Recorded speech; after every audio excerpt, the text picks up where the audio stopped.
कक्षा 10 संस्कृत शिक्षण में आप सभी का स्वागत। कक्षा 10 की संस्कृत की पुस्तक के अंतर्गत संस्कृत के पद्य या श्लोकों वाले पाठों का संकलन संस्कृत पद्य पीयूषम का दूसरा पाठ जो पाठ्यक्रम में निर्धारित है वृक्षाणाम चेतनत्वम मैं पढ़ा रहा हूँ। अब तक इसके कुल 10 श्लोक पढ़ाए जा चुके हैं। इस पाठ में महर्षि भृगु और भरद्वाज के वार्तालाप के माध्यम से वृक्षों में चेतनता सिद्ध की गई है और यह सिद्ध किया गया है कि वृक्ष भी सुख दुख का अनुभव करते हैं। इसमें जो श्लोक संग्रहित हैं वे महाभारत से लिए गए हैं। अभी तक महर्षि भरद्वाज कहते हैं कि वृक्ष तमाम तर्क देते हैं, कहते हैं कि वृक्ष 5 भौतिक। भृगु ऋषि कहते हैं संसार में जो भी चीज़ें हैं, यहाँ तक वृक्ष भी, जड़ चेतन जो कुछ भी है, सब 5 भौतिक है। 5 महाभूतों आकाश, वायु, अग्नि, जल और पृथ्वी से बना हुआ है। वृक्ष भी इन 5 महाभूतों से ही बने हुए हैं। भरद्वाज ऋषि तरह तरह के तर्क देते हैं, कहते हैं कि वृक्ष 5 भौतिक नहीं हैं। ऐसी बात कहते हैं तो ऋषि भृगु कहते हैं, भरद्वाज कहते हैं कि 5 भौतिक नहीं हैं। भृगु ऋषि कहते हैं कि नहीं, ये जो वृक्ष हैं, कहते हैं कि इन वृक्षों में आकाश का तत्व होता है,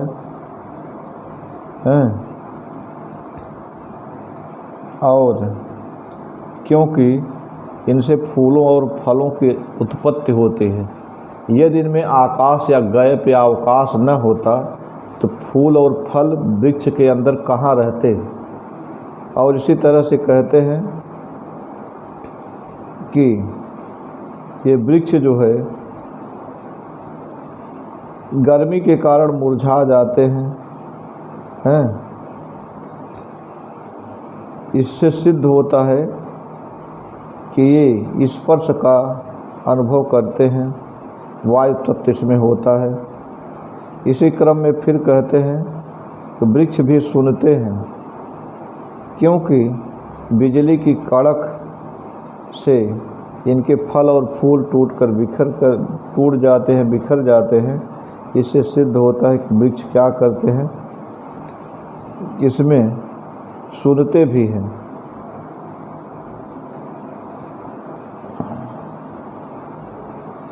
और अब आगे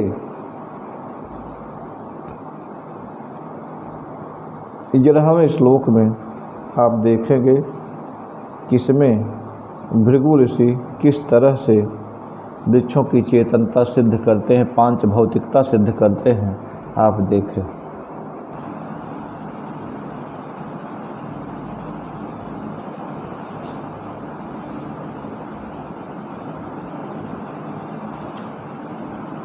देखें 11वां श्लोक। वल्ली वेष्टयते वृक्षम सर्वतश्चैव गच्छति न हि यदिष्टेश्च मार्गोस्ति तस्मात् पश्यन्ति पादपाः। करें कि वल्ली वृक्षम वेष्टयते, वल्ली माने लता, वृक्ष को वेष्टयते लपेटती हुई, सर्वतः चैव गच्छति, सर्वतः गच्छति से लपेटती हुई चारों ओर गच्छत जाती है। फिर कहते हैं अदृष्टेः मार्गः न अस्ति, दृष्टिहीनों के लिए कोई रास्ता नहीं है। अदृष्टे जो दृष्टिहीन है, देख नहीं सकता, उसके लिए कोई मार्ग नहीं है। तस्मात् इससे सिद्ध होता है कि पादपाः पश्यन्ति, वृक्ष देखते हैं। फिर से आप देखें, वल्ली वेष्टयते वृक्षम सर्वतश्चैव गच्छति न हि यदिष्टेश्च मार्गोस्ति तस्मात् पश्यन्ति पादपाः। कहने का तात्पर्य है कि इसमें भृगु ऋषि यह सिद्ध करते हैं कि वृक्ष देखते हैं। कहते हैं कि बल्ली माने लता वृक्ष के चारों ओर समान दूरी पर लपेटती हुई आगे बढ़ती है। इससे सिद्ध होता है कि वह देखती है। अगर न देखती होती तो एक समान दूरी पर वृक्ष को लपेटती हुई न जाती। दृष्टिहीनों के लिए कोई मार्ग नहीं है। इससे सिद्ध होता है कि वृक्ष देखते हैं। तो देखें, बल्ली वेष्टयते वृक्षम सर्वतश्चैव गच्छति न हि अदृष्टेश्च मार्गोऽस्ति तस्मात् पश्यन्ति पादपाः। कह रहे हैं कि वल्ली वृक्षम वेष्टयते, वल्ली माने लता वृक्ष को लपेटती हुई सर्वतः गच्छति चारों ओर जाती है।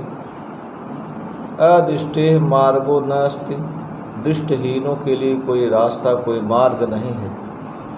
तब यदि लता को आँख न होती तो वह वृक्ष को लपेटते हुए आगे न बढ़ती।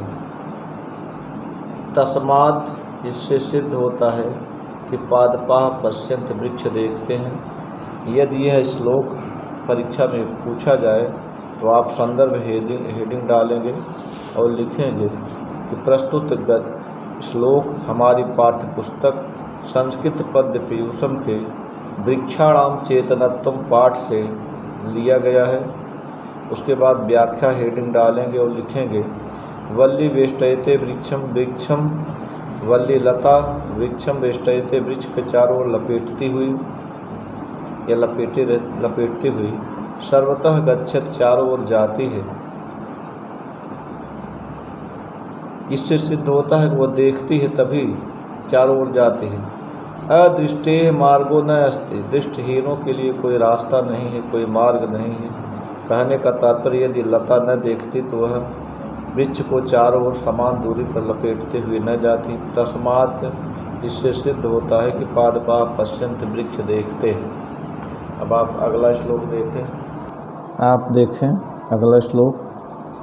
पुण्या पुण्यैस्तथा गन्धैर्धूपैश्च विविधैरपि अरोगाः पुष्पिताः सन्ति तस्मात् जिघ्रन्ति पादपाः। कह रहे हैं कि वृक्षा, भृगु ऋषि कहते हैं कि वृक्षाः वृक्ष पुण्या पुण्यैः तथा गन्धैः धूपैः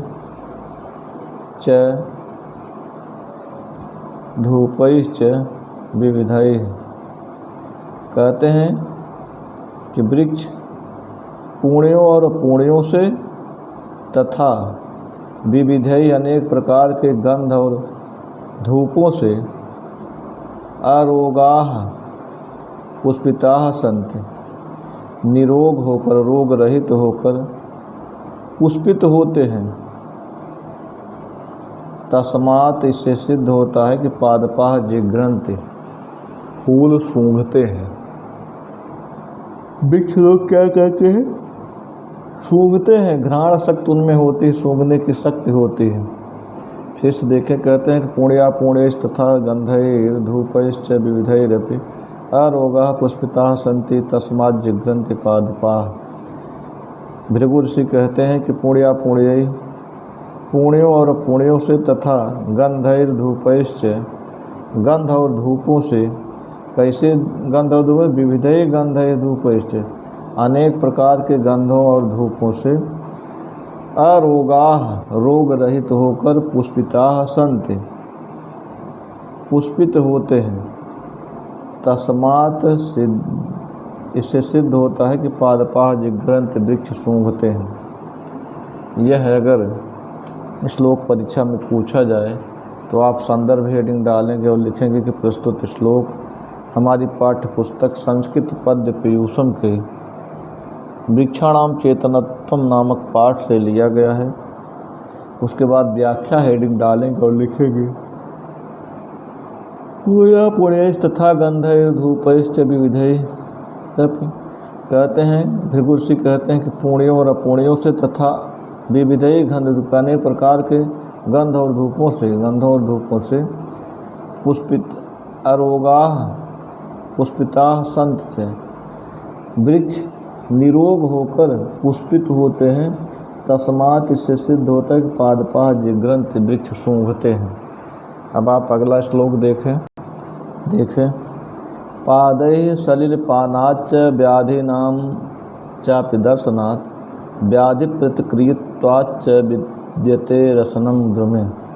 कहते हैं पादैः सलिलपानात्, पादैः भृगु ऋषि कहते हैं कि जड़ के द्वारा अपनी सलिलपानात्, पादैः अपनी जड़ों के द्वारा सलिलपानात् जल पीने के कारण, व्याधि नाम च दर्शनात् व्याधियों के दिखलाई पड़ने के कारण, और व्याधि प्रक्रियत्वात् व्याधि का उपचार किए जाने से, उपचार किए जाने के कारण द्रुमे वृक्ष में रसनम विद्यते, यह सिद्ध होता है कि वृक्ष में रसनेन्द्रिय होती है, स्वाद लेने की सामर्थ्य होती है।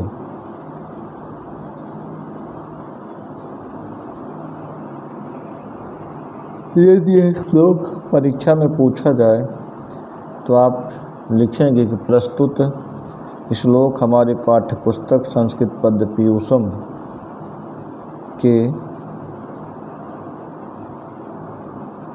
वृक्षाणाम चेतनत्वम पाठ से लिया गया है। उसके बाद व्याख्या हेडिंग डालेंगे और लिखेंगे। भृगु ऋषि कहते हैं पादैः सलिलपानाच्च व्याधि नाम च दर्शनात्, वृक्षों के द्वारा, जड़ों के द्वारा सलिलपानात् जल पीने के कारण, व्याधि नाम च दर्शनात् व्याधियों के दिखलाई पड़ने से, और व्याधि प्रकृति और व्याधि का उपचार किए जाने से रसनम द्रुमे रसनम विद्यते, वृक्षों में रसनेन्द्रिय स्वाद की शक्ति पाई जाती है। इससे सिद्ध होता है कि वृक्षों में स्वाद शक्ति, स्वाद की सामर्थ्य होती है, रसनेन्द्रिय उनमें पाई जाती है। अब आप अगला श्लोक देखें। देखो, एक वक्त्रेण उत्पलनालेन यथोर्धम जलमाददेत तथा पवन संयुक्त पादैः पिबति पादपः। कह रहे हैं कि यथा उत्पलनालेन वक्त्रेण, कमल नाल रूपी मुख से जलम आददेत, जलम आददेत जल ऊपर पिया जाता है, जलम आददेत पिया जाता है, तथा उसी प्रकार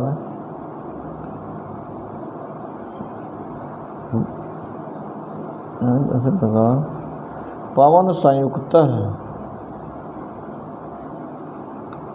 उसी प्रकार वायु से युक्त पेड़ वृक्ष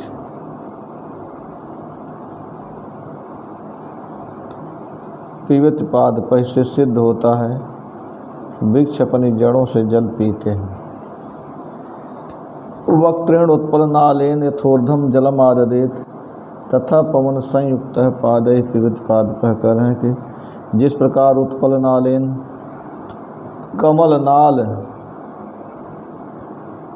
कमल दंड से, वक्त्रेण जलम ऊर्ध्वम आददेत मुख के द्वारा जल ऊपर पिया जाता है,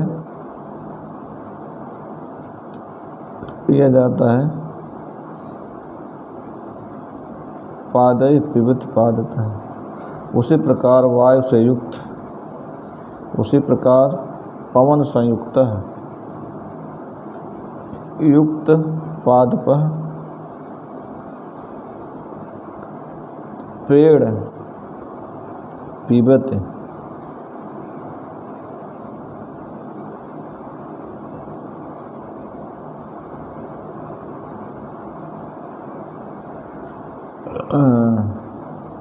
कहते हैं जैसे अगर यह श्लोक परीक्षा में पूछा जाए तो आपको लिखना है प्रस्तुत श्लोक हमारे पाठ्यपुस्तक संस्कृत पद्य पीयूषम के वीक्षाणाम चेतनत्वम नामक पाठ से लिया गया है।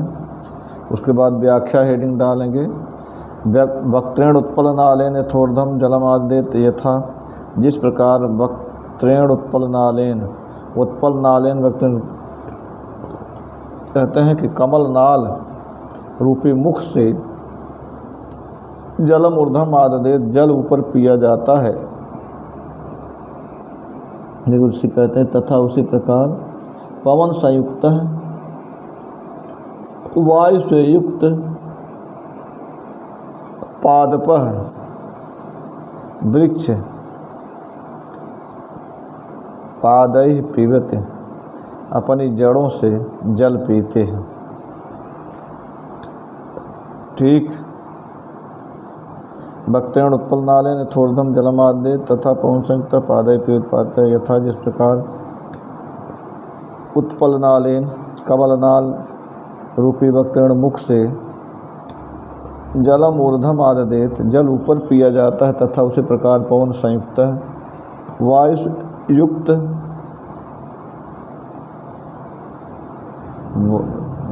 वायु से युक्त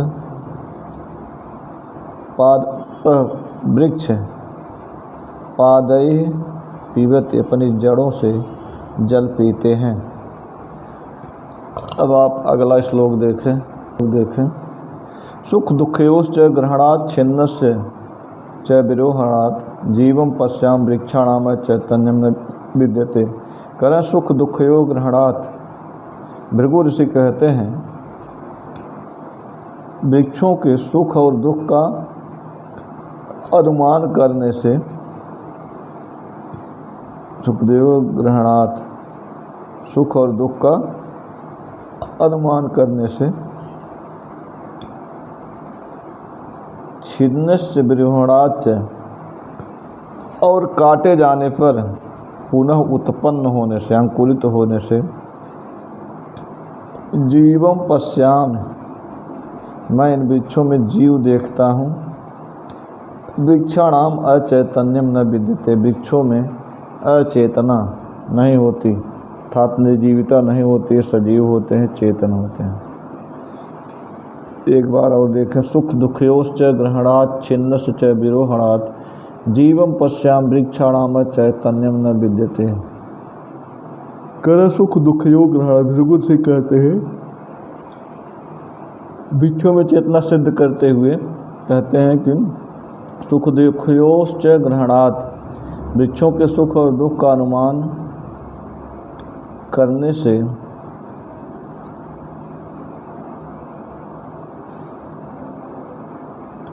कहते हैं सुख दुख के ग्रहण करने से, तथा छिन्नस्य विरोहणात्, काटे जाने पर पुनः उगने से, वृक्षाणाम जीवम पश्चात, मैं वृक्षों में जीव देखता हूँ, अचैतन्यम न विद्यते, अचेतनता नहीं दिखलाई पड़ती, उन वृक्षों में अचेतनता नहीं दिखलाई पड़ती। आप यदि यह परीक्षा में पूछा जाए तो लिखेंगे, संदर्भ हेडिंग डालेंगे, लिखेंगे सुख दुःखयोः। प्रस्तुत श्लोक हमारी पाठ्य पुस्तक संस्कृत पद्य पीयूषम के वृक्षाणाम चेतनत्वम नामक पाठ से लिया गया है। उसके बाद व्याख्या हेडिंग डालेंगे, फिर लिखेंगे सुख दुःखयोश्च ग्रहणात् छिन्नश्च विरोहणात् जीवं पश्यामि वृक्षाणाम चैतन्यम न विद्यते। कहते हैं कि वृक्षों के सुख दुख का अनुमान करने से, ग्रहण करने से, छिन्न से विरोहणात्, और काटे जाने पर पुनः युगने से, मैं जीवम पश्यामि वृक्षाणाम, मैं वृक्षों में जीव देखता हूँ, अचैतन्यम न विद्यते, उनमें किसी प्रकार से अचेतनता नहीं दिखलाई पड़ती, चेतनहीनता नहीं दिखलाई पड़ती। अब जो बचे हुए 3 श्लोक हैं इसको अगले वीडियो में, आज यहीं तक, धन्यवाद।